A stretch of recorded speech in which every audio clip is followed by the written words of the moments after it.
GL məsələsi Elnur, GL elə bir avtomobildir ki, normalda bəlkə də belə pis çıxmasın, hər hansı bir kişi xeylağı 10 il maşın sürər, bir dəfə GL sürməz. Ümumiyyətlə GL haqqında məlumatı olmaz. Nə olar ki, biri Elantra sürür, Optima sürür, nə bilim, biri falan şey sürür. Günlərin birində bir GL-imiz var, bir müştərimiz gəldi, yalan olmasın, 2-3 gün gəldi, getdi, bir gün maşına nə bilim özü baxdı, bir gün dostları baxdı, bir gün səhəri gün gəldi ki, bəs götürək gedək üstüyə, mən qərarımı konkret vermişəm. Səxan maşını götürdük, getdi üstüyə. Maşın da çox ideal vəziyyətdədir. Maşın yoxlanışdan da əla keçdi.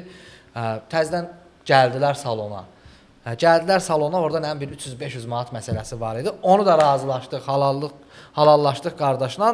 Dedi gedək maşını saxlayaq həyətdə. Mən də çıxım evdən pulu götürüm, verim sizə, halallaşaq. Qardaş çıxdı evdən pulu götürməyə. Düşdü.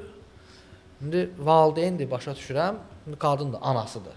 İndi xanımın da var da bir 65 yaşı, bəlkə də 70 yaşı. Xala düşdü belə CL qıraqdan baxdı, qayıtdı ki, bala CL alma, bunlar problemli olur. Belə baxdıq biz. Və indi bu maşını almaq istəyən şəxsdə yəni az yaşı yoxdur, Sərxan, bir 45 yaşı var bunun. Gəldi dedi ki, qaqa, anam qoymur. Nə deyəsən?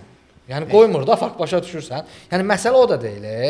Məsələ 65-70 yaşında bir qadının düzgün qərar verməsi. CL rəy bildirə bilməz. CL qardaş rəy bildirə bilməz. Amma düz deyib də GL problem başında. Yox, əslində. Belə biraz düzə yaxındır.